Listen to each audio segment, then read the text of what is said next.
Yellow media చంద్రబాబుకి ఇస్తున్న ఎలివేషన్లు చూసి జనం నవ్వుకుంటుంటే నా విపోదురుగాక నాకేట సిగ్గు అనుకుంటూ ప్రభుత్వం మీద బురద జల్లుతూ అదే బురదలో తనివి తీరా పొరలాడుతోంది. ఆ పచ్చ మీడియా పిచ్చిరాతల మీద సీరియస్గా రియాక్ట్ అయ్యారు పోసాని.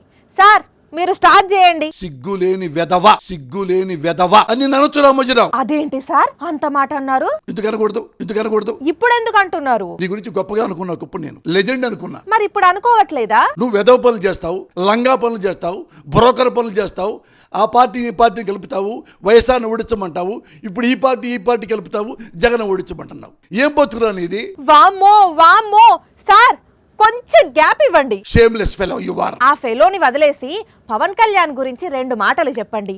ఈ మధ్య చంద్రబాబుతో సీట్ల సర్దుబాటుపై చర్చలు జరుపుతున్నారు. అంతకుముందు ఇదే పవన్ కళ్యాణ్ నాకంటే ఎక్కువ తిట్టాడు చంద్రబాబుని. అవును, టీడీపీ వాళ్ళు మా అమ్మని అవమానించారు అని ఎంతో బాధపడ్డారు. అది ఇన్ని తిట్టాడు. మళ్ళా అదే పవన్ కళ్యాణ్ జై చంద్రబాబు. ఈ మీటింగ్ లో ఏం మాట్లాడాడు? మన కాపు సోదరులు వీళ్ళందరూ కలిపి మనం అందరం కలిపి యూనిట్ గా ఉండాలి, యూనిట్ గా ఉండి మన ఓట్లన్నీ తనకే వేయమన్నాడా? నాకు కాదు, చంద్రబాబుకి వేయాలి, సైకిల్ గుర్తుకేయాలి. మరి సభకు వచ్చిన వాళ్ళు ఏమన్నారు సార్? అదేంటి సార్, మీరేమో మరి ముఖ్యమంత్రి అవుతున్నారు. వాళ్ళకు పవన్ ఏం సమాధానం చెప్పాడు? నేను ముఖ్యమంత్రి అంత సీన్ నాకు లేదు. అంటే చంద్రబాబు పల్లకి మోసేందుకు తాను డిసైడ్ అయినట్లు జన సైనికులకు చెప్పేశాడన్నమాట.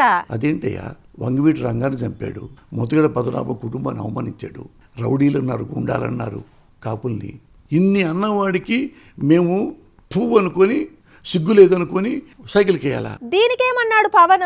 చంద్రబాబు నాయుడికే మీరు ఓటేయండి, ఎవరు మన క్యాస్ట్లో ఎవరు ముఖ్యమంత్రులు అక్కర్లేదు అంటే నువ్వు లేవు, నీకు నమ్మకం లేదు, వేరే వాళ్ళు లేరా? ఎంతో మంది ఉన్నారు సార్, కానీ చంద్రబాబును సీఎం చేయడానికి పార్టీ పెట్టాడు కాబట్టి చంద్రబాబు భజన మొదలెట్టాడు.